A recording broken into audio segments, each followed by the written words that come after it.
Magandang araw mga bata! Samahan niyo ako sa isang kwento na puno ng aral, ang kwento ni Lapis at ni Pambura.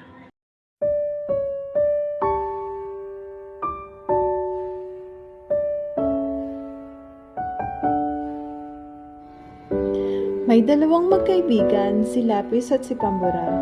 Lubos ang paghanga nila sa bawat isa. Dahil alam nila na kung wala ang isa, mawawalan na rin sila ng saysay.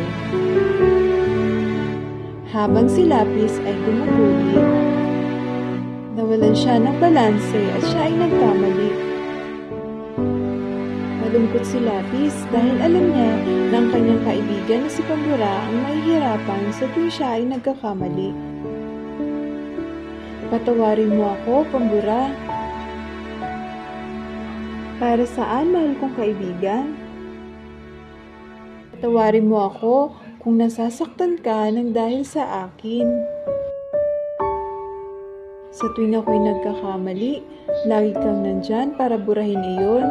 Ngunit sa ginagawa mong iyon ay nababawasan ka at lalo kang lumiliit.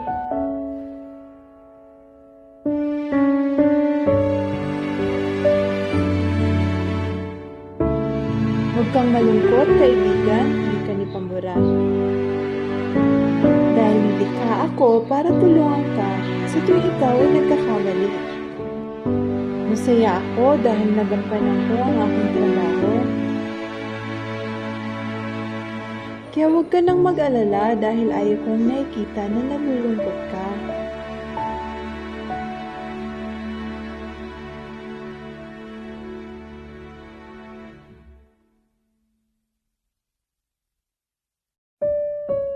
Ang relasyon ng magulang at anak ay parang Lapis at Pambura.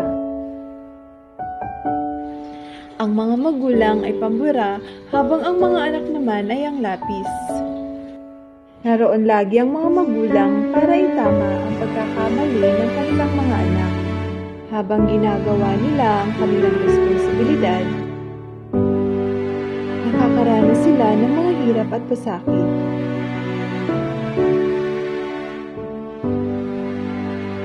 Hanggang sa igrupo sila ng katagaan tungo sa kanilang kamatayan. Ang mga bata, mahalin natin ang ating mga magulang habang sila ay nabubuhay pa at kapiling pa natin sila. Wala silang ibang hangad kundi makitang nasa mabuting kalagayan ang kanilang mga anak. At siya nagtatapos ang ating kwento. Maraming salamat mga bata!